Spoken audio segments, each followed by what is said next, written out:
www.attableek.com, the reviver of Iman.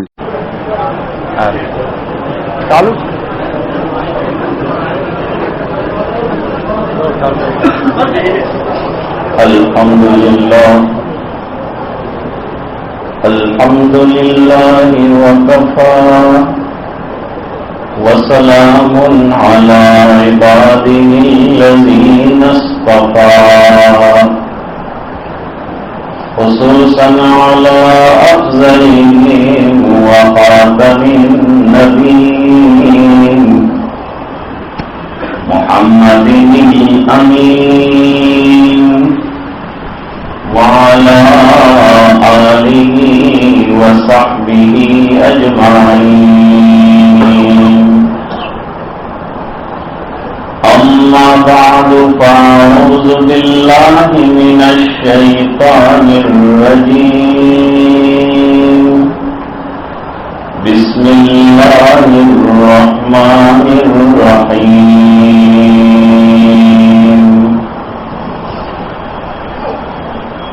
والعصر إن الإنسان لفي خسر إلا الذين آمنوا وعملوا الصالحات وتواصوا بالحق وتواصوا بالصبر. صدق الله العظيم. اللهم صل على سيدنا محمد وعلى آل سيدنا محمد وبارك وسلم.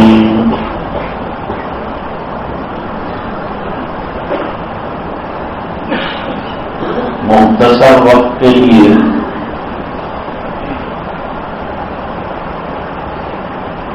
مولانا عطا اللہ صاحب دامت برکاتہم اور مولانا عمران صاحب کے حکم سے آپ کے سامنے بیٹھا ہوں.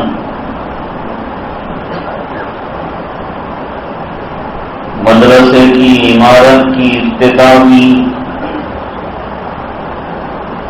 اور چھوٹا سا ایک دعائیہ اجلاس ہوا. اس کے بعد آپ حضرات دین کی باتیں سننے کے لیے جمع ہیں. اللہ تعالی اپنے گھر میں ہمارا دین کی نسبت سے یہ جمع ہونا قبول فرمائے. موقع کی مناسبت سے میں نے ایک بہت مختصر سی صورت آپ کے سامنے پڑھی ہے جس میں اللہ تعالی نے زمانے کی اور وقت کی قسم کھائی ہے. اللہ تعالی قسم کھا کر فرما رہے ہیں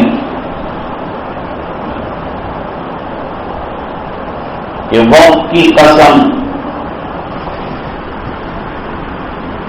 وقت بڑی اہم دولت ہے، بڑی اہم نعمت ہے. وجہ یہ ہے کہ ہم اس کو بچا نہیں سکتے، یہ نکلتی ہی جاتی ہے. ہم کوئی کام کریں گے تب بھی وقت گزرے گا، نہیں کریں گے تب بھی گزرے گا. وقت کی مثال برف کے ایک ٹکڑے کی طرح ہے. برف کا ٹکڑا جیسے پگھلتا چلا جاتا ہے، آپ استعمال کریں کہ نہ کریں، اس طرح زندگی بھی گزرتی چلی جاتی ہے. آپ اسے اچھے کام میں استعمال کریں یا نہ کریں.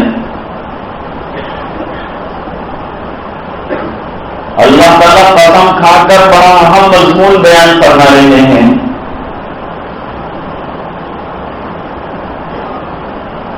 انسان کا نقصان میں ہونا بیان کیا ہے کہ ان الانسان لفی خسر، انسان نقصان میں ہے، انسان خسارے میں ہے، انسان ٹوٹے میں ہے.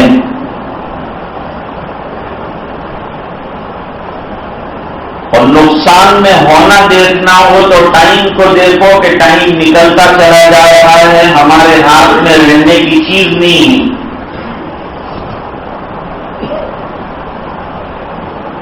لیکن اللہ تعالیٰ فرماتے ہیں کہ جس کے پاس یہ 4 نعمتیں ہیں وہ خسارے میں نہیں ہے، وہ فائدے میں ہے.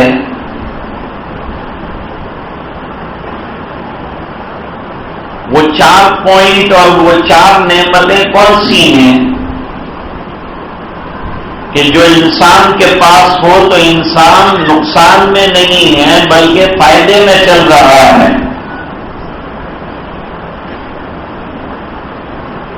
اصل میں حضرت ابوبکر صدیق رضی اللہ تعالیٰ عنہ نے حضرت بلال رضی اللہ تعالیٰ عنہ کو خریدا تھا اس کے مالک کے پاس سے.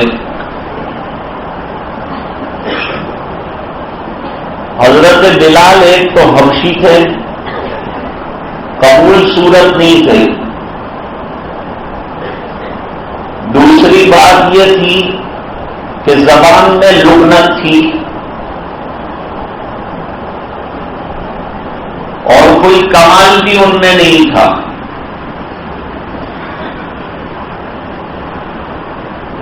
تو امیہ کہتا تھا جو ان کا مالک تھا کہ حضرت ابوبکر نے بلال کو خرید کر گھاٹے کا سودا کیا ہے اور نقصان کا سودا کیا ہے، کیونکہ ایسے بے کمال غلام کو خریدنے سے کیا فائدہ.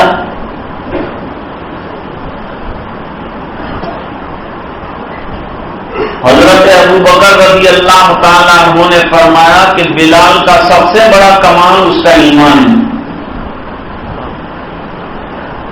ایمان سے بڑا کوئی کمال ہی نہیں ہے. مومن کی زندگی کا سب سے امتیازی پہلو اس کا ایمان ہے. وہ جو بھی کرے گا وہ یہ دیکھے گا کہ میں مسلمان باقی رہتا ہوں کہ نہیں رہتا، میرا ایمان سلامت رہتا ہے کہ نہیں رہتا. کوئی عمل کرے گا تو ہمیشہ یہ سوچے گا کہ میں اپنے ایمان کی بقا اور حفاظت کی محنت کروں، اور اس کے لیے کوئی بھی قربانی دینے کے لیے ایمان والا تیار ہو جاتا ہے. صحابہ کرام نے کتنی بڑی بڑی قربانیاں دی ہیں، صرف ایمان کی بقا کے لیے دی ہیں کہ یہ دولت بڑی قیمتی دولت ہے، یہ نعمت بڑی نعمت ہے، متاع جان جانا جان دینے پر بھی سستی ہے.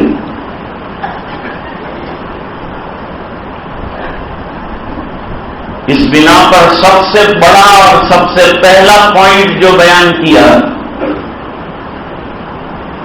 قرآن کریم نے کہ خسارے میں کون نہیں ہے جو ایمان والا ہے. وہ خسارے میں نہیں ہے، وہ نقصان میں نہیں.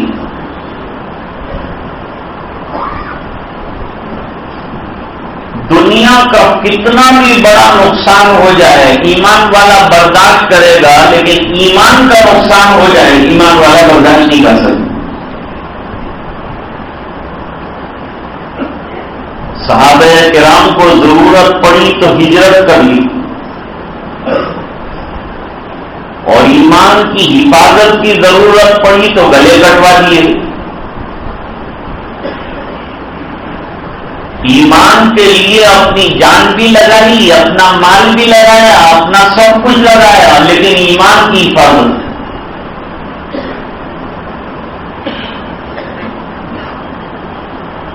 حدیثوں میں ایک واقعہ نقل کیا ہے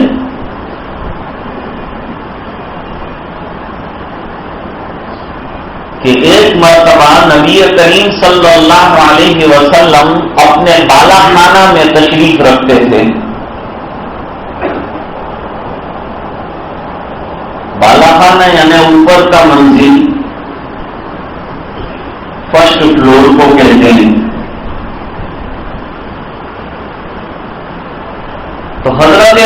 رضی اللہ تعالیٰ عنہ ملاقات کے لیے گئے. اب سرکار والی مدینہ بھی ہیں، حاکم مدینہ بھی ہیں، سلطان مدینہ بھی ہیں، لیکن چھپ چھپا کر حضرت عمر رضی اللہ تعالی عنہ نے سرکار کی چیزوں پر نظر ڈالی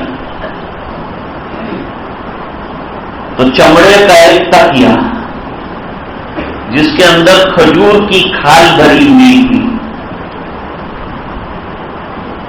کھجور کی چھال والا چمڑے کا تکیا، چٹائی پر سرکار لیٹے تھے تو چٹائی کا نشان جس میں اطہر میں بنا ہوا ہے، پانی کا ایک مشکیزہ لٹک رہا ہے.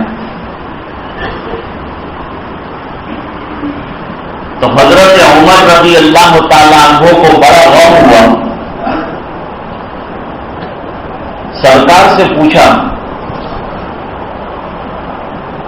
اور شاعر نے اس کو کہا بھی کہ بس ایک مشکیزہ ایک چٹائی، ذرا سے جوڑے ایک چار پائی،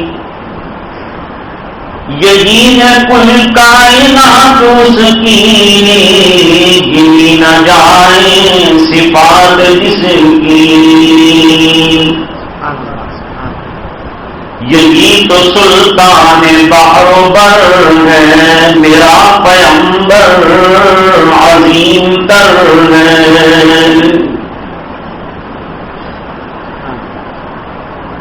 سرکار اللہ نے آپ کو سچائی بھی دی ہے، ایمان بھی عطا فرمایا ہے، ایمان کا داعی بھی بنایا ہے، آپ کی حکومت بھی ہے، لیکن آپ کے پاس قیصر و کسریٰ کی جو کر و فر ہے وہ نظر نہیں آتی. حق پر ہو کر ایسی زندگی آپ جی رہے ہیں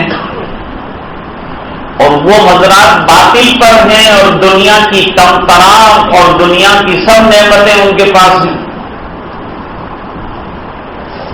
رحمت دو عالم صلی اللہ علیہ وسلم نے فرمایا عمر میں تمہیں بڑھیار سمجھتا تھا لیکن آج میرا خیال غلط نکلا.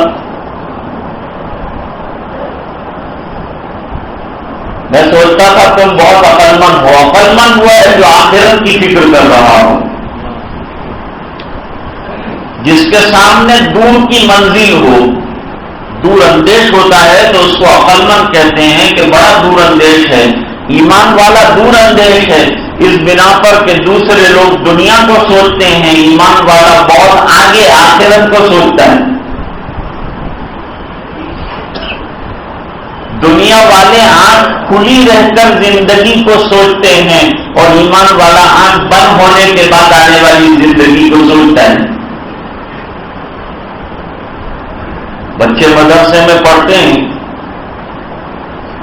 تو لوگ یہی سوال کرتے ہیں کہ ان کو پڑھا کے کیا کریں گے، یہ مولوی بنے گا، ملا بنے گا، یہ سب آخرت کی باتیں کرتا ہے تو دنیا میں کیسے جیے گا. ارے بھائی دنیا کمانے سے اور دنیا کے حاصل کرنے سے اسلام نے روکا نہیں ہے.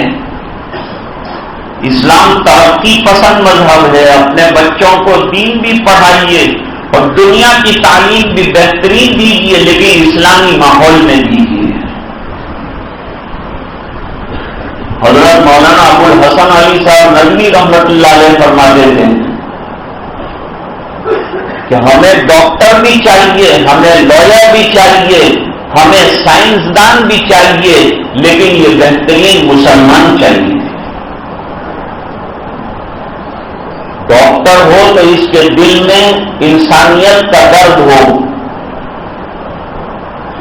وکیل ہو تو سچائیوں پر چل رہا ہو، دنیا کے جس شعبے میں کام کر رہا ہو اس کو ایمان کی بقا اور ایمان کی حفاظت کی فکر ہو. سر سید نے علی گڑھ یونیورسٹی بنائی. لوگوں نے پوچھا کہ حضرت آپ کا مقصد کیا ہے؟ فرمایا میرا مقصد یہ ہے کہ یہاں سے پڑھ کر لوگ اسکالر بن کر نکلیں، بڑے بڑے لائر بن کر نکلیں، ایمبیسیڈر بن کر نکلیں، بڑے بڑے ڈاکٹر بن کر نکلیں، بڑی بڑی ایمبیسیوں میں کام کر رہے ہوں یہاں کے فاضل، لیکن جب نماز کا وقت ہو تو ان کی گاڑیاں مسجد کے دروازے پر لگی ہوں اور وہ پہلی صف میں نماز پڑھ رہے ہیں۔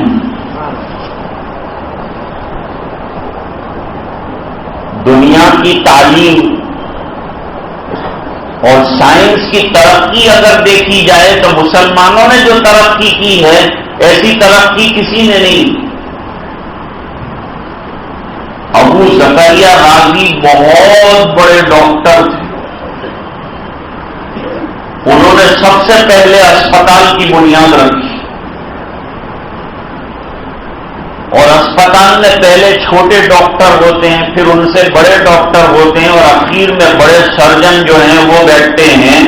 تو ابو زکریا رازی جو ہیں ان کے شاگردوں کے شاگرد آگے بیٹھتے تھے، پھر ان سے اگر بات نہ بنی تو دوسرے لوگ دیکھتے تھے، سب سے اخیر میں ابو زکریا رازی کے بعد فیصلہ جاتا۔ جابر ابن حیان بہت بڑے ڈاکٹر تھے، چیچک کے جو دانت نکلتے تھے اس کا سب سے پہلا ٹیکا مسلمان نے بنایا تھا۔ واسکو ڈی گاما جب پہلی مرتبہ اس نے ہندوستان کی سرزمین اور کالیکٹ پر اپنا قدم رکھا تو اس کی رہبری کرنے والا ایک عالم دین اور ایک جغرافیہ کا عرب مسلمان ماہر تھا۔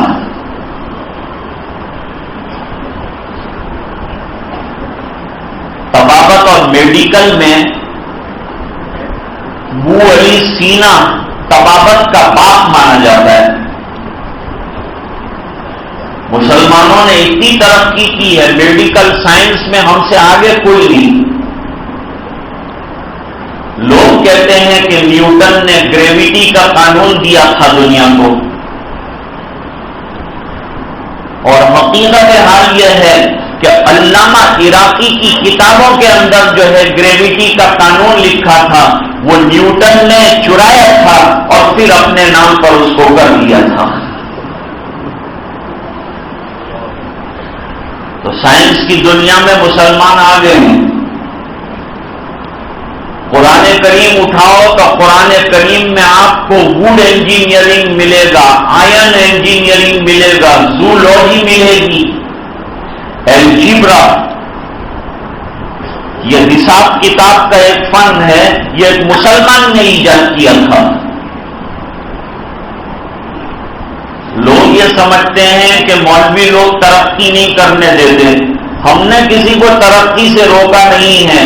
ترقی خالی ایسی نہیں ہونی چاہیے جس سے دین برباد ہو جائے، دین کے ساتھ ترقی کیجیے، کوئی منع نہیں کرتا، اور بہترین سے بہترین تعلیم حاصل کیجیے، کوئی اسلام آپ کو نہیں روکتا۔ مولانا ابوالکلام آزاد ہندوستان کے پہلے ایجوکیشن منسٹر رہے ہیں۔ تو میں عرض کر رہا تھا کہ نبی کریم صلی اللہ علیہ وسلم نے فرمایا کہ عمر میں جتنا سمجھتا تھا اتنے ذہین نہیں نکلے تم۔ ترقی کے لیے شاعر کہتا ہے، دوا ترقی کی میں نے دیکھی بسر ادب ہے یہی گزارش، مرض ترقی کرے گا اس سے مریض اچھا نہ ہو سکے گا۔ آج کی ترقی کیا ہے؟ میں کہا کرتا ہوں انسان تو پہلے بھی زمین پر چلتا تھا، ابھی بھی زمین پر چل رہا ہے، لوہا اڑ رہا ہے، فائبر اڑ رہا ہے، تو فائبر کی ترقی ہوئی ہے، لوہے کی ترقی ہوئی ہے، لکڑی کی ترقی ہوئی ہے، انسان کی نہیں ہوئی ہے۔ انسان کی ترقی دل پر محنت کرنے سے ہوتی ہے، ایمان پر محنت کرنے سے ہوتی ہے۔ سرکار میں نے کیا غلط کہا؟ نبی کریم صلی اللہ علیہ وسلم نے فرمایا یہ تمام چیزیں ان لوگوں کے لیے دنیا کی قدر و فرضیں ہمیں اللہ تعالیٰ وہاں آخرت میں دینے والے ہیں. تمہاری نظر کل پر نہیں گئی, آج پر کیوں گئی؟ کل پر نظر رکھتے نا. یہ تو ٹھیکرے ہیں دنیا کے. وَمَا هَذِهِ الْحَيَاةُ الدُّنْيَا إِلَّا لَهْوٌ وَلَعِبٌ وَإِنَّ الدَّارَ الْآخِرَةَ لَهِيَ الْحَيَوَانُ لَوْ كَانُوا يَعْلَمُونَ.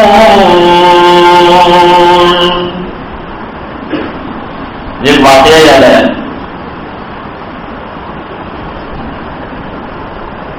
ہارون رشید کے دربار میں ایک اللہ والے آتے تھے, ان کا نام بہلول تھا.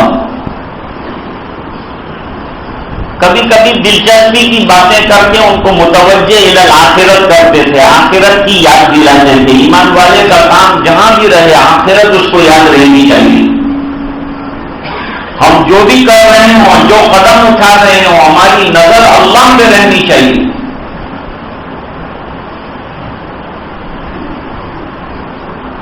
جماعت میں ایک ساتھی چل رہے تھے, کسی سے ملاقات ہوئی, پڑھا لکھا جاہل تھا, اس سے ملاقات ہوئی. اس نے کہا میاں تمہارا کوئی اور کام نہیں ہے؟ جب دیکھو تو پیٹی بستر اٹھا کے چلتے رہتے ہو, کچھ اور کام بھی کرو, دنیا میں جینا ہے تو. یہ ہم نے سمجھا ہے کہ محنت کریں گے تو کمائیں گے. مجھے یہ بتاؤ پرندے کون سی محنت کرتے ہیں؟ اللہ ان کو کھلاتا ہے کہ نہیں؟ پرندوں جیسا ایمان تو لے آؤ. پرندے گھونسلوں سے نکلتے ہیں, اپنے نشے من سے نکلتے ہیں, یعنی اپنے مالا جسے کہتے ہیں اس میں سے نکلتے ہیں. اردو کی مارم ماری کے زمانے میں آپ کو بتاؤں تو بھوکے نکلتے ہیں, اس یقین کے ساتھ کہ اللہ تعالیٰ ہمیں بھوکا واپس نہیں کریں گے. فرمایا تمہارا ایمان اگر پرندوں جیسا ہو جائے تو جیسے پرندوں کو اللہ روزی دیتے ہیں, اللہ تمہیں بھی اس طرح سے روزی دیں. روزی دینے والے تو اصل میں اللہ ہے. بیل گاڑے کے نیچے کتا چلتا ہے تو سمجھتا ہے کہ بیل گاڑا میں چلا رہا ہوں. یہ ہم لوگ جو ہاتھ پیر مارتے ہیں تو سمجھتے ہیں ہاتھ پیر ہلانے سے ہم لوگ کما رہے ہیں. کمانا تو ہمارا لکھ دیا ہے اللہ نے, روزی تو طے کر دی اور مل کے رہے گی, اس سے پہلے آدمی مر ہی نہیں سکتا. جو روزی اللہ نے ہماری طے کر دی ہے وہ روزی جب تک ہم کھا نہ لیں وہاں تک مر نہیں سکتے. حدیثوں میں واقعہ بیان کیا کہ قبیلے والوں نے مدینے کے پاس آ کر پڑاؤ ڈالا اور قافلے میں ایک آدمی کو کہا کہ جا کر حضور پاک صلی اللہ علیہ وسلم سے درخواست کریں کہ ہمارے لیے کھانے کا انتظام کر دیں. اب یہ سرکار کا رحمت عالم ہونے کا جو تاج ہے آپ کے سر پر, اس کے واقعات سامنے آتے رہتے ہیں. وہ آدمی چلا وہاں سے, جب مسجد کے دروازے پر پہنچا تو کوئی تلاوت کر رہا ہے. وَمَا مِن دَابَّةٍ فِي الْأَرْضِ إِلَّا عَلَى اللَّهِ رِزْقُهَا وَيَعْلَمُ مُسْتَقَرَّهَا وَمُسْتَوْدَعَهَا كُلٌّ فِي كِتَابٍ مُبِينٍ. دابتن رہنے والے جانور کو کہتے ہیں, لیکن علماء کی علمی حیثیت کو دیکھتے ہوئے اتنی بات میں بتاؤں کہ دابا کا عامتاً استعمال سواری کے لیے ہوتا ہے. جب دابا کہتے ہیں تو سواری مراد ہوتی ہے, عام جانور مراد ہوتے ہیں. فرمایا دنیا میں جتنے بھی جانور ہیں اللہ تعالیٰ نے ان کی روزیاں بھی لکھی ہے. تو انسان تو اشرف المخلوقات ہے, کیا ان کی روزی اللہ نے طے نہیں فرمائی؟ اس نے جب سنی قرآن کریم کی آیتیں, ہم بھی سنتے ہیں لیکن ہم کو قرآن کریم کا کوئی علم نہیں ہے. ہم کو یہ نہیں معلوم کہ قرآن کریم کتاب کا ہے ہی ہے. یہ کتاب ہدایت ہے. ان هذا القرآن يهدي للتي هي اقوم ويبشر المؤمنين الذين يعملون الصالحات ان لهم اجرا كبيرا. سیدھے راستے کی ہدایت کرتا ہے. دنیا ٹیڑھی ہو چکی. میں کہا کرتا ہوں آج جو ننگا پنا آ چکا ہے, جو بےہودگیوں کا دور چل رہا ہے, جو بے حیائیاں اور بے پردگیاں اپنی انتہائی عروج کو پہنچی ہے, 10 سال کا بچہ جنسی حیوان بن گیا ہے, قتل و غارت گری کے بازار اپنے طریقے پر گرم ہیں, روزانہ عزتوں کا لوٹا جانا ایک عام ماحول ہو گیا, روزانہ قتل و غارت گری ایک مزاج بن گیا. یہ بے حیائیاں اور یہ گناہوں کے کام کرنے کے پیچھے انسان کے شیطان لگا ہوا ہے جو بے حیائیوں پر اکساتا ہے. اللہ قرآن میں فرماتے ہیں الشیطان یعدکم الفقر ویامرکم بالفحشاء. شیطان تم کو اللہ کے راستے میں نہ مال خرچ کرنے دیتا ہے نہ جان خرچ کرنے دیتا ہے. ڈراتا ہے کہ سب دے دو گے تو تم کیا کرو گے, تمہارا گھر کیسے چلے گا, تمہارے بچے کیا کھائیں گے, اور بے حیائی کی باتیں سکھاتا ہے, حکم دیتا ہے بے حیائی کا. اور قرآن کریم میں فرمایا ان الصلاۃ تنہی عن الفحشاء والمنکر. نماز بے حیائی کے کاموں سے روکتی ہے, انسان کو باحیا بناتی ہے, گناہ والی زندگی سے نکالتی ہے. کوئی نماز پڑھ کے دیکھ لے, پابند ہو کے دیکھ لے, برائیاں اور رذائل خود بخود اس میں سے ختم ہوتے چلے جائیں گے, نیکیاں اس میں آتی چلی جائیں گی. تو آج کی بیماریوں کا حل قرآن کریم کے پاس ہے. میں آج کی بات نہیں کرتا, قیامت تک جتنے بھی مسائل آئیں گے وہ تمام کا حل ہونے کا ضابطہ قرآن کریم نے دیا ہے. قرآن مذاق تھوڑا ہے. إِنَّهُ لَقَوْلٌ فَصْلٌ وَمَا هُوَ بِالْهَزْلِ. یہ تو قول فیصل ہے, کوئی مذاق نہیں ہے.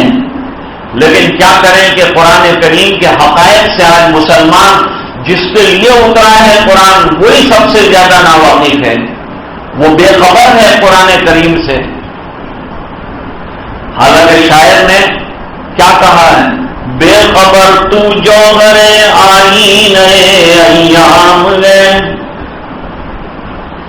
بے خبر تو جوہر آئینہ ایام ہے, تو زمانے میں خدا کا آخری پیغام ہے. ہم کو تو پوری دنیا کو پیغام دینے کے لیے پیدا کیا گیا ہے. ہم کو اس لیے بنایا گیا ہے کہ ہم خود دین پر چلیں اور پھر دنیا والوں کو دعوت دیں. اس لیے مؤذن پہلے اذان دیتا ہے. اذان میں کیا کہتا ہے, ہم کو اذان کیا کہتی ہے وہ بھی پتہ نہیں ہے. لوگ اعتراض کرتے ہیں اذان بند کرو, اس کے اندر بہت ڈر لگتا ہے ہم کو, ہمارے خلاف جنگ کا اعلان ہے. جنگ ختم کرنے کا اعلان تو ہے, جنگ کرنی. اذان عالمی پیغام ہے دین کا. دی اذانیں کبھی یورپ کے کلیساؤں میں اور کبھی افریقہ کے تپتے ہوئے صحراؤں میں. رہ گئی رسم اذاں روح بلالی نہ رہی, فلسفہ رہ گیا تلقین غزالی نہ رہی. مسجد مرثیہ خان نمازی نہ رہے, یعنی وہ صاحب اوصاف حجازی نہ رہے. فرماتے ہیں مؤذن اعلان کرتا ہے اللہ اکبر اللہ اکبر, اللہ سب سے بڑے ہیں، آ جاؤ بھائی، اللہ سب سے بڑے ہیں، آ جاؤ۔ اللہ کے دربار میں بلا رہا ہے مؤذن، لیکن کوئی نکڑ پہ بیٹھا ہے، کوئی اوٹے پہ بیٹھا ہے، کوئی گھر میں بیٹھا ہے، اذان ہو رہی ہے، جواب دینے کی بھی فرصت نہیں۔ اشہد ان لا الہ الا اللہ،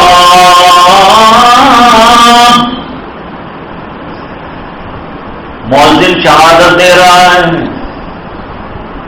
اللہ کے علاوہ عبادت کے لائق کوئی نہیں، نہ دکان کی کوئی حیثیت، نہ دفتروں کی کوئی حیثیت، نہ آپ کی کوئی حیثیت، نہ میری کوئی حیثیت اگر ہے تو اللہ کی۔ اشہد ان محمد رسول اللہ،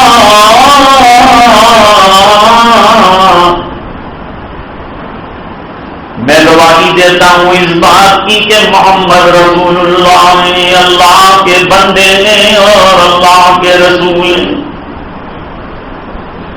اگر سرکار راستہ نہ بتاتے تو ہم کہاں ہوتے؟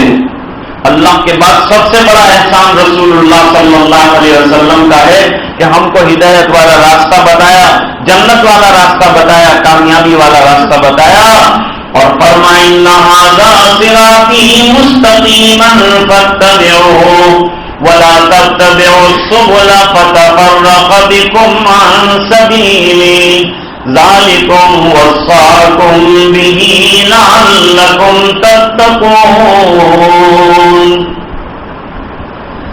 جس نماز کو چھوڑ دیا ہے ہم نے، گاہے گاہے پڑھ لینا پڑھنا نہیں ہے، پابندی کے ساتھ نماز بجا لانا۔ قرآن کریم میں فرمایا اقیموا الصلاۃ، نماز کو پابندی سے بجا لاؤ۔ آج ہماری دعائیں بھی قبول نہیں ہوئی، لوگ شکایت کرتے ہیں مولانا ہم تو برسوں سے دعا کرتے ہیں لیکن کچھ قبولیت کا ایک پتا بھی ہلا ہوا ہم کو تو نہیں معلوم۔ میں نے کہا تو ہمارا کھانا حرام ہے، ہمارا پینا حرام ہے، ہمارا لباس حرام ہے، حرام چیزوں کے ساتھ اللہ دعائیں قبول نہیں کرتے۔ جب ایمان والے اپنے فریضے کو، فرض منصبی کو اور اللہ کے بندوں کو اللہ کی طرف بلانا چھوڑ دیں گے تو اللہ ان کی دعائیں قبول کرنا چھوڑ دیں گے۔ ایک حدیث پاک میں فرمایا ایک بندہ پراگندہ حال اور پراگندہ بال اور ادھر صبح سے شام تک دعا کرتا ہے لیکن اللہ اس کی دعا قبول نہیں فرماتے، اس بنا پر کہ اس کا کھانا پینا، اس کا لباس حرام ہے۔ کیا کما رہے ہیں اور کس طرح سے کما رہے ہیں اس پر کوئی سودی نظام تو نہیں ہے۔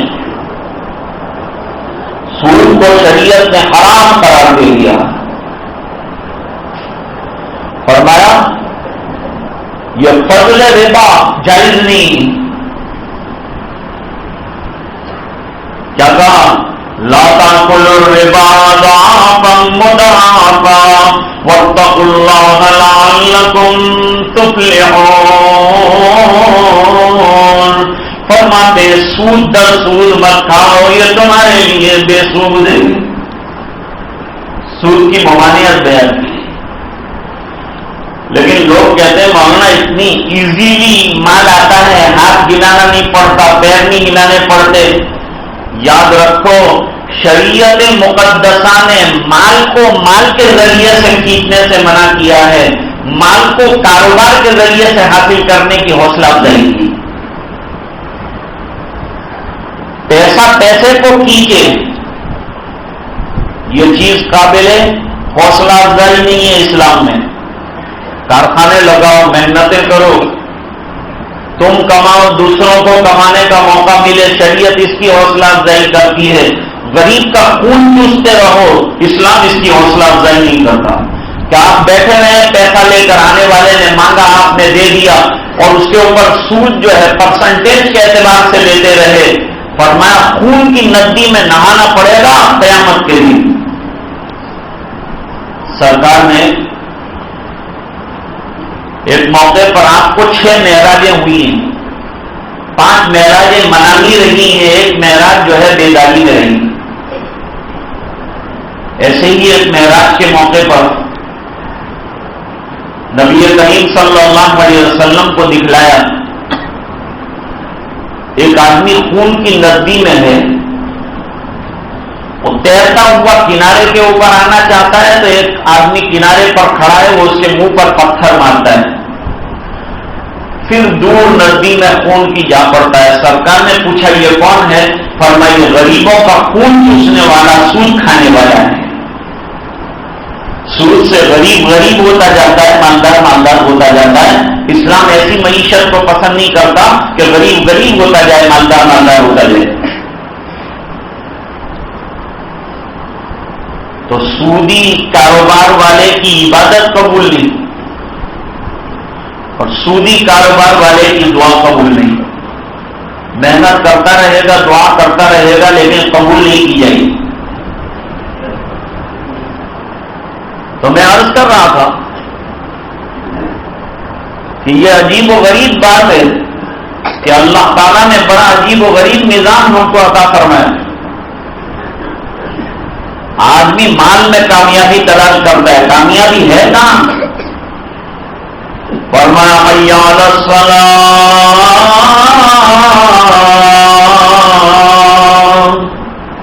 نماز کی طرف آ جاؤ، نماز کی طرف۔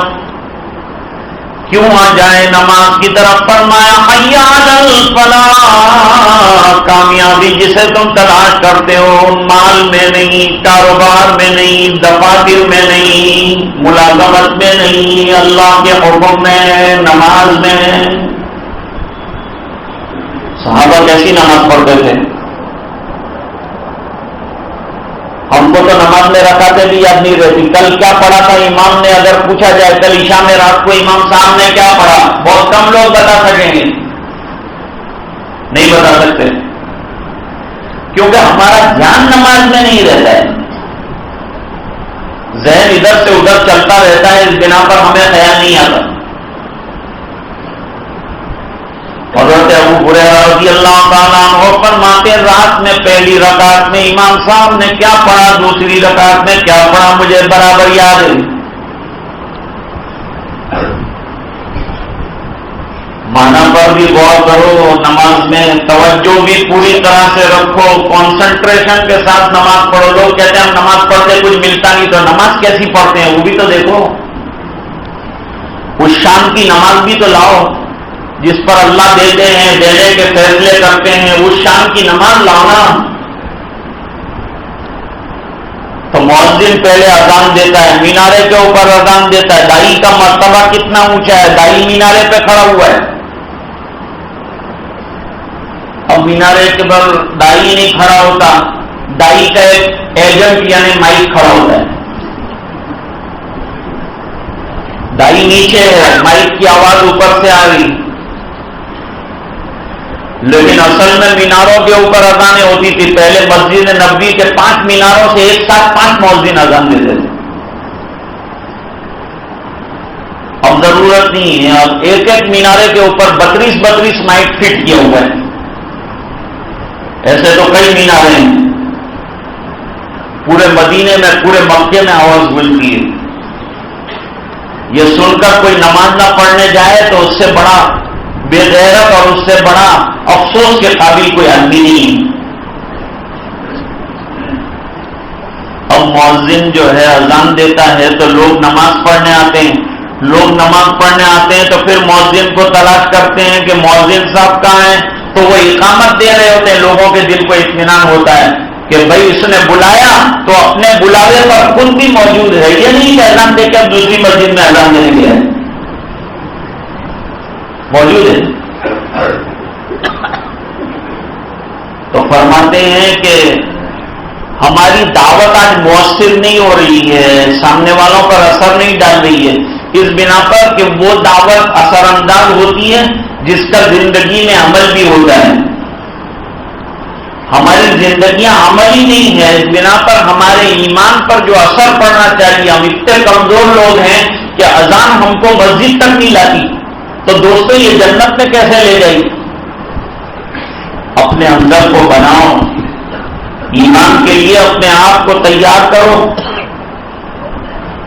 تو میں عرض کر رہا تھا کہ وہ آدمی یوں کہہ رہا تھا کہ یہ پیٹی بستر لے کر تم چلتے رہتے ہو، دوڑتے رہتے ہو، نکلتے رہتے ہو، کوئی دوسرا کام تمہارا ہے کہ نہیں؟ اس نے کہا بھائی یہ نہ کرو تو اور کیا کرو، ہم تو اسی کام کے لیے بنائے گئے ہیں۔ اللہ فرماتے ہیں کنتم خیر امۃ اخرجت للناس، انتم نہیں کہا ہے، کنتم کہا ہے۔ تم تو ازل سے اللہ تعالیٰ کے یہاں دعوت دینے والی امت کی حیثیت سے لکھے گئے ہو، تمہارا کام اصل نہیں ہے تھا، تم نے اپنا کام چھوڑ دیا۔ تمہارا کام تھا اللہ کے بندوں کو اللہ کی طرف بلانا، تو بلانے والے کو کچھ علم بھی تو ہونا چاہیے کہ میں کہاں اور کیوں بلا رہا ہوں۔ وہ پٹھان جیسا تو نہ ہو جائے نا کہ جس نے بنیے کو گردن میں سے پکڑا اور کہا کہ بول تو قبول کرتا ہے کہ نہیں ایمان، اس نے ڈر کر کہا خان صاحب بالکل قبول کرتا ہوں، تم کرا دو۔ کہا وہ مجھے بھی نہیں آتا، وہ تو مولانا کے پاس جانا پڑتا ہے۔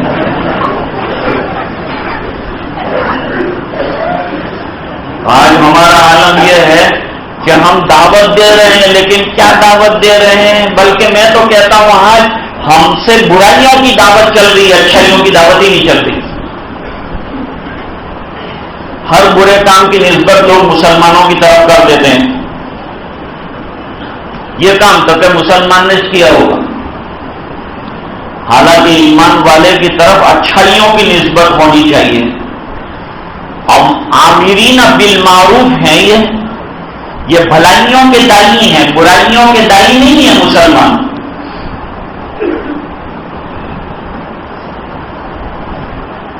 تو بیچارے آدمی نے بہت اچھی بات کہی،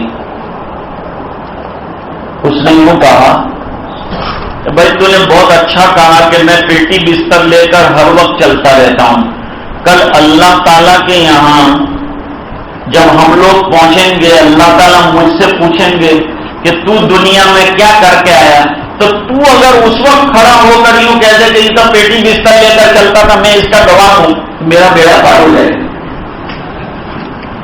یہ دین کا کام کرنے والا ہے، اللہ کے یہاں یہ گواہی دے دینا دنیا میں تو نے مجھے بیکار قرار دیا ہے، لیکن یہ بیکاری وہاں کارآمد ہو جائے گی۔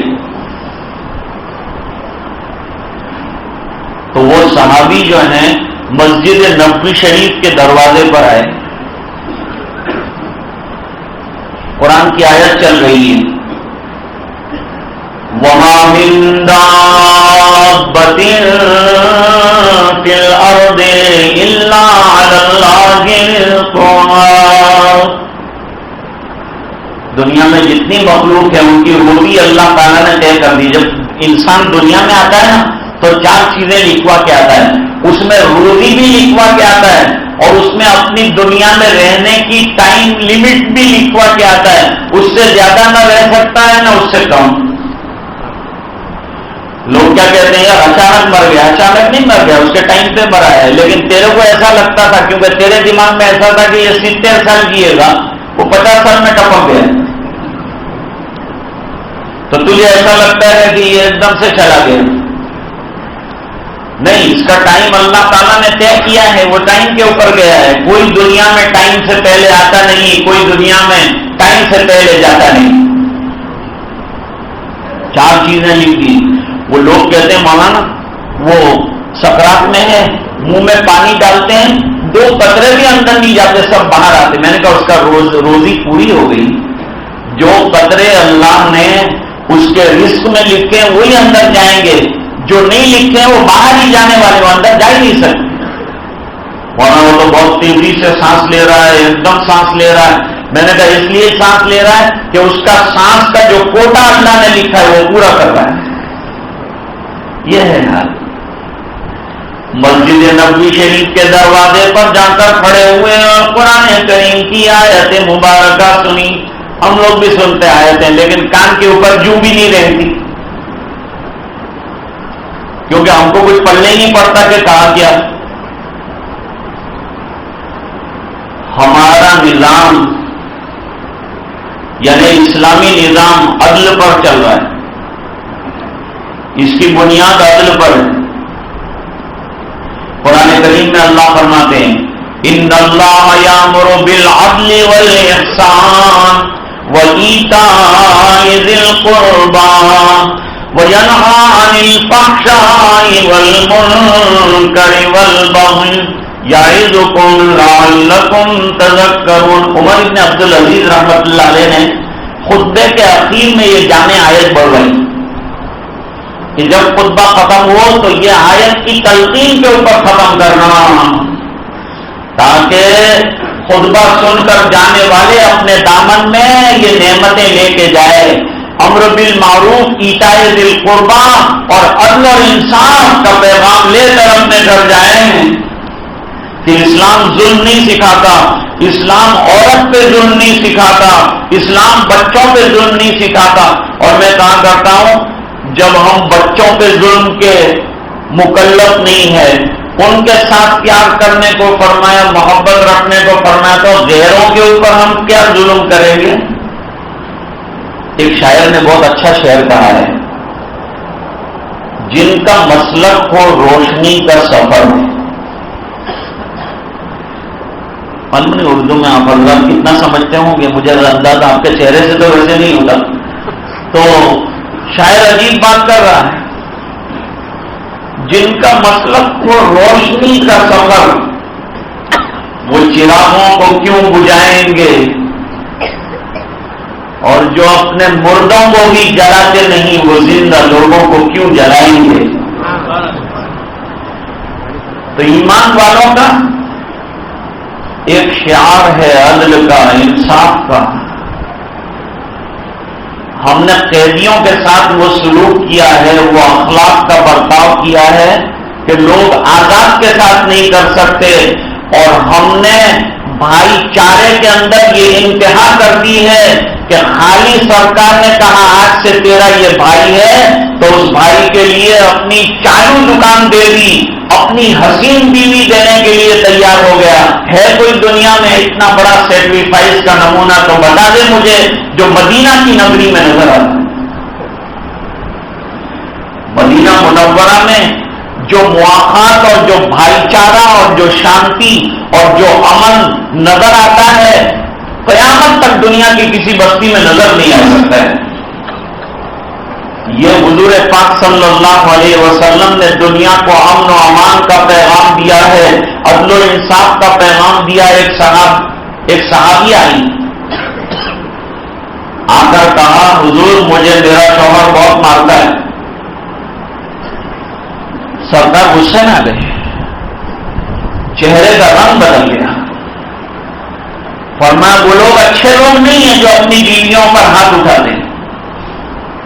اور یہ کتنی شرمندگی کی بات ہے کہ صبح میں تو پٹائی کرتا ہے اور شام کو جو ہے اس کے پاس ضرورت پڑنے پر شوہر کو جانا پڑتا ہے. کتنا شرمندہ ہو کے جائے گا کہ صبح جس عورت کو پیٹا ہے شام کو محبت کے ساتھ لیٹے گا کیسے؟ یہ اس کے لیے شرمساری کی بات نہیں ہوتی. اسلام عدل کا پیغام دیتا ہے، اسلام امن کا پیغام دیتا ہے. انہوں نے آیت مبارکہ سنی وما من دابۃ فی الارض الا علی اللہ رزقها وَيَعْلَمُ مُسْتَقَرَّهَا وَمُسْتَوْدَعَهَا كُلٌّ فِي كِتَابٍ مُبِينٍ. اپنی زندگی میں قرآن کریم کو سامنے رکھیے. یہ روشنیوں کا مینار ہے، اس سے تو پورے عالم میں روشنی پھیل رہی ہے. قد جاءکم من اللہ نور وکتاب مبین یہدی بہ اللہ من اتبع رضوانہ سبل السلام وَيُخْرِجُهُم مِّنَ الظُّلُمَاتِ إِلَى النُّورِ بِإِذْنِهِ وَيَهْدِيهِمْ إِلَى صِرَاطٍ مُّسْتَقِيمٍ.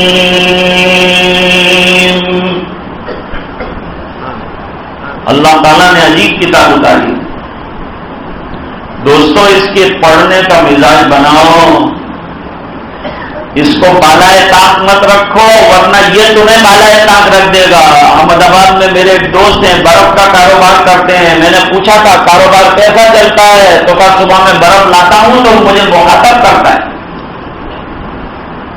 برف مجھے مخاطب کر کے کہتا ہے کہ میرے بھائی مجھے جلدی بیچ دے ورنہ میں تجھے بیچ دوں گا.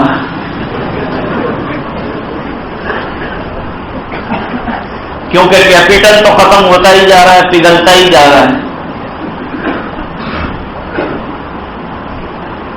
دوستو یہ قرآن بڑی نعمت ہے, بالائے طاق مت رکھو, تلاوت کی چیز ہے.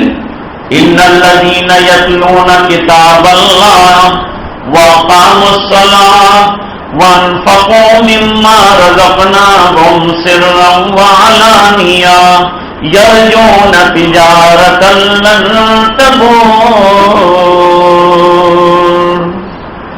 جو لوگ پابندی کے ساتھ روزانہ تلاوت کرتے ہیں, معمول بناؤ تلاوت کا, روزانہ کچھ نہ کوئی حصہ, اور اپنے بچوں کو بھی پڑھنے کے لیے بٹھاؤ.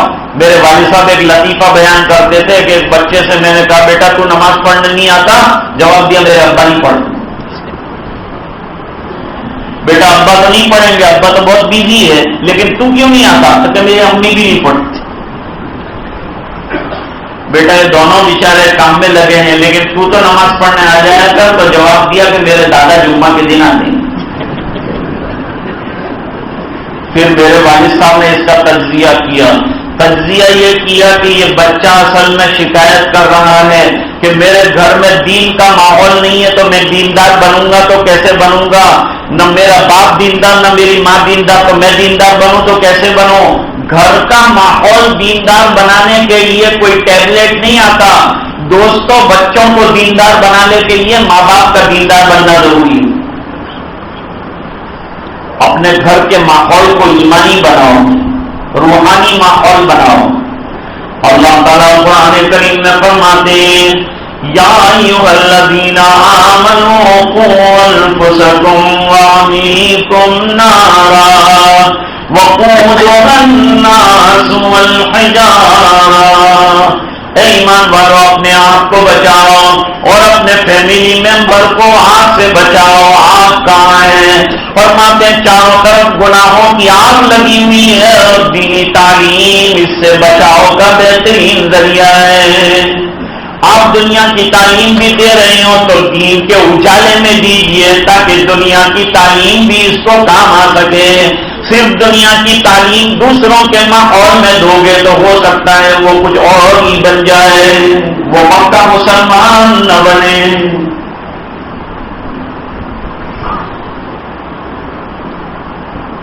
اسکول میں کیا پڑھتے ہیں؟ مجھے وہ لطیفہ یاد ہے کہ ایک جگہ اسکول کے اندر کلاس چل رہے تھے, پرنسپل چکا کاٹ رہے تھے. ایک جگہ کلاس کے اندر استاد برابر پٹائی کر رہا تھا. ایک دم پرنسپل صاحب اندر چلے گئے کہ بھائی کیوں مارے, اتنی بری طرح سے بچوں کو کیسا مار رہے تھے؟ کہ صاحب اس کو میں نے سوال کیا, اس کو جواب نہیں آتا. کیا سوال کیا تم نے؟ تو میں نے اس کو یہ سوال کیا کہ یہ بتا کہ سومناتھ کا مندر کس نے توڑا تھا؟ یہ میں نے سوال کیا. پوری دنیا جانتی ہے کہ محمود غزنوی آئے تھے, انہوں نے سومناتھ کے مندر پر حملہ کیا تھا اس زمانے میں اور توڑا تھا. اتنا سادہ سا جواب کہا اس کو آتا نہیں.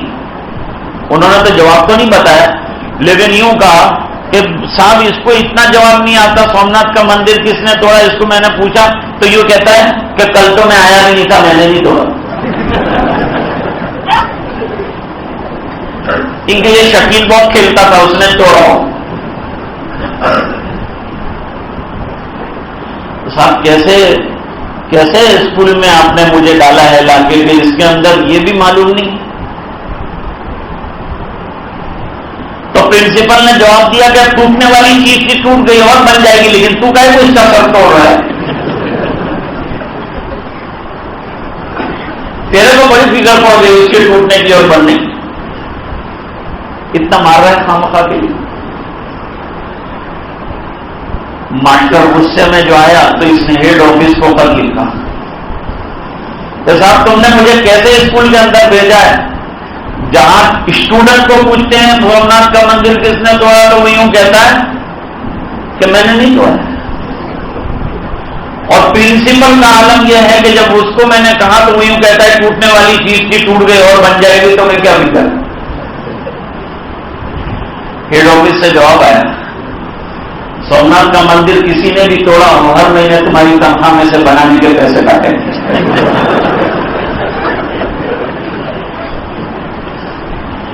تعلیم کو کیا کرنا,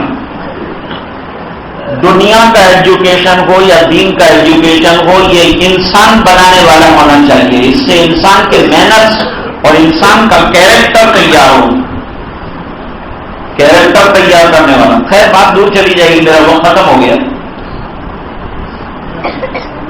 فرماتے ہیں وہ صحابی جو مسجد کے دروازے تک گئے تھے, جب انہوں نے سنا کہ اللہ نے روزی کی ذمہ داری لی ہے تو شرم آئی سرکار کے سامنے جا کر یہ کہنے کی کہ آیت تو یہ کہہ رہی ہے, آیت تو یہ کہہ رہی ہے کہ اللہ روزی کے عطا کرنے والے ہیں, تو میں سرکار کے سامنے ہاتھ کیسے پھیلاؤں. بات سمجھ رہے تھے, عربی سمجھ رہے تھے. دبئی کے اندر بس کے اندر ایک کنڈکٹر مصر کا, انڈیا سے بہت زبردست ندوہ سے عربی سیکھ کر ایک صاحب جو ہے وہاں نوکری کرنے گئے, بچوں کے ساتھ لاؤ لشکر کے ساتھ گئے. اب بس میں بیٹھے تھے تو اس نے اپنی ٹکٹ لی, انڈیا والے نے. جب اپنی ٹکٹ لے لی تو کنڈکٹر جو تھا اس نے کہا امل اولاد, یہ جو بچے ہیں ان کی ٹکٹ کون لے گا. تو اس نے بہت زبردست فصیح لفظ میں یوں کہا کہ امل اولاد فستنقطعن جائزۃ من انفسہم. اس کا مطلب یہ تھا کہ وہ اپنی ٹکٹ خود لے لیں گے, لیکن اتنی فصاحت کے ساتھ بولا کہ مصر کا کنڈکٹر کہنے لگا صدق اللہ العظیم. تم نے اچھی قرآن کی آیت سنائی. بھائی خالی زبان سیکھنے سے بھی کچھ نہیں ہوتا, ذرا قرآن کریم کو پڑھو, علماء کے پاس بیٹھو, تفسیر کے درس میں بیٹھو, علماء سے اپنے آپ کو وابستہ کرو. دیکھو آج کتنے سنگین حالات ہے, اس میں ملک کو لے کر, ملک کے مسلمانوں کو لے کر کون چل رہا ہے. پرسنل لا ہو یا طلاق کا مسئلہ ہو, علماء آگے آگے ہیں, وہ کل پیچھے پیچھے ہیں. ہم کو الزام دیتے تھے کہ یہ مولوی ملاؤں کو کچھ پلنے نہیں پڑتا, پورے ملک کا نظام سنبھال کے بیٹھے ہوئے ہیں. ہر جگہ علماء آگے, ہر جگہ بیان وہ کر رہے ہیں. بیداری کی مہم کون چلا رہا ہے؟ کوئی وکیل نہیں چلا رہے, علماء چلا رہے ہیں. علم دین کی اہمیت کو سمجھو, پڑھاؤ دنیا, لیکن علم دین کے ماحول میں, روشنیوں میں پڑھاؤ تاکہ ہمارا بچہ دیندار رہے, اس کا اندر عقیدے کی جڑیں جو ہے مضبوط رہے, اس کا عقیدہ پختہ رہے. اس بنا پر مکتب میں جاتے ہی اس کو ایمان مجمل اور ایمان مفصل پڑھاتے ہیں تاکہ جڑیں عقیدے کی مضبوط ہو جائے. ایمان جس کو ملا وہ کامیاب ہے. اب وہاں سے صحابی چلے, وہ اپنا جو قافلہ تھا اس کے پاس. بھائی کیا ہوا, سرکار نے کھانے کے بارے میں کہا کھانا آ رہا ہے, تیار ہے, تیاری اور یار ہے کھانا. تھوڑی دیر کے بعد بڑے بڑے خانچے آئے, اس میں گوشت اور روٹی آئی. سب نے بڑی تعریفیں کی کہ سرکار کتنے بڑے محسن ہیں, اتنا شاندار کھانا, ذرا سا اشارہ کیا تو بھیج دیا ہمارے لیے. علامہ قرطبی نے لکھا ہے جب سرکار کی خدمت میں گئے تو سرکار کی خدمت میں جا کر بہت شکریہ ادا کیا کہ حضرت آپ نے اتنا تازہ گوشت اور روٹیاں ہمارے لیے عنایت فرمائی. سرکار نے لائمی کا اظہار کیا, کہا کہ میں نے نہیں بھیجا کھانا, تم کو کس نے کھانا دیا؟ تو وہ صحابی کھڑے ہوئے, انہوں نے کہا کہ میں نے حضور یہاں مسجد میں آ کر آیت سنی, آیت سن کر اللہ کی ذات پر بھروسہ کرتے ہوئے کہ جب اللہ نے وعدہ کیا ہے تو اللہ روزی دے کے رہیں گے, اس بنا پر میں نے کہہ دیا تھا کہ اللہ بھیج رہے ہیں، قرآن کی آیت پر بھروسہ کر کے کہا تھا، اللہ تعالیٰ نے وہ بھروسے پر عطا فرما دیا یہ، تو سرکار نے فرمایا یہ تیرے توکل کے نتیجے میں اللہ نے غیب سے انتظام کیا ہے۔ بس تو میں بات عرض کر رہا تھا کہ 4 پوائنٹ اگر ہیں تو کامیابی کے پوائنٹ ہیں، 4 مدے کا کاریہ کرم دیا ہے قرآن نے کامیابی کے لیے۔ جہاں بیچارے 20 مدے کا کاریہ کرم دیتے ہیں پھر بھی فیل ہو جاتے ہیں، پھر فیل ہونے کے اوپر 5 مدے کا کاریہ کرم اور دیتے ہیں، اس میں بھی فیل ہو جاتے ہیں، دوسرے 10 مدے کا کاریہ کرم اس کے اوپر دیتے ہیں، اس میں بھی فیل ہو جاتے ہیں۔ کاریہ کرم فیل ہوتے ہیں، کمیشن روزانہ نئے نئے بنتے ہیں اور کوئی کاریہ کرم کامیاب نہیں ہوتا، لیکن قرآن کریم کا کاریہ کرم کامیاب ہے۔ فرمایا 4 پوائنٹ آ گئے زندگی میں تو کامیاب، 3 پوائنٹ پر گفتگو آئندہ کریں گے۔ آج ایمان پر گفتگو کی ہے، اللہ تعالیٰ ہم سب کے ایمان کو مستحکم فرمائے، ہمیں اپنے ایمان کی حفاظت کی فکر نصیب فرمائے۔ آپ نے کام کے دل میں اپنے آپ کو فارغ کیا اور دین کی نسبت سے اور مدرسے کی نسبت سے اور دعا کی نسبت سے آپ حضرات جمع ہوئے، اللہ تعالیٰ یہ جمع ہونے کو اپنے فضل سے قبول فرمائے۔ حضرت مولانا عمران صاحب دعا کریں۔ نکاح بھی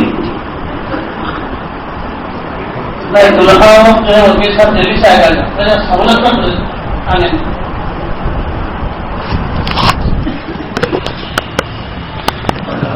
اللهم صل على سيدنا محمد وعلى آل سيدنا محمد وبارك وسلم۔ آتنا في الدنيا حسنة وفي الآخرة حسنة وقنا عذاب النار، قنا عذاب القبر وقنا عذاب الحشر وقنا عذاب الفقر وقنا عذاب الدين، واحشرنا يوم القيامة مع الأبرار۔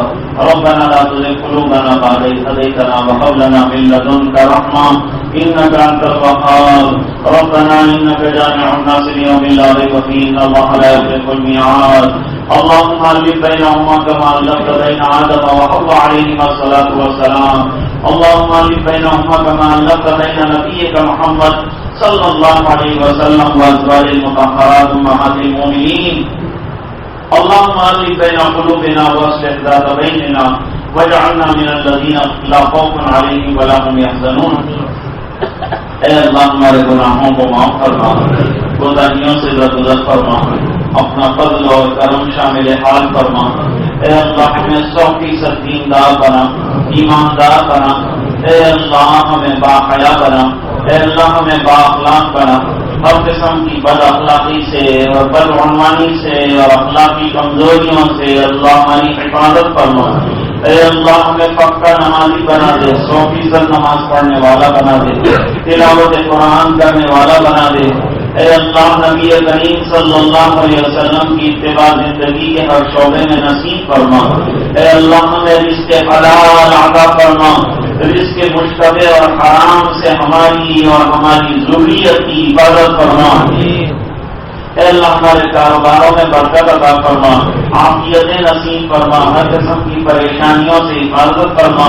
تیری رضا جوئی ہمارا مقصد بنا دے، تو ہم سے راضی اور خوش ہو جا، ہمیں اپنا بندہ بنا دے۔ اے اللہ یہ پورے مجمع کی مغفرت فرما اور امت کے ایک ایک فرد کی مغفرت فرما، ہونے والے نکاح کو مبارک فرما، باعث خیر و برکت بنا، نیک اولاد کے آنے کا ذریعہ فرما۔ جب تک زندہ رکھے ایمان پر زندہ رکھ، جب دنیا سے جانے کا وقت ہو حفاظت ایمانی نصیب فرما۔ اے اللہ دعائیں اپنے فضل و کرم حبیب پاک صلی اللہ علیہ وسلم کے صدقے میں منظور فرما، برحمتک یا ارحم الراحمین۔ اب سب سے ملاقات www.attableek.com, the reviver of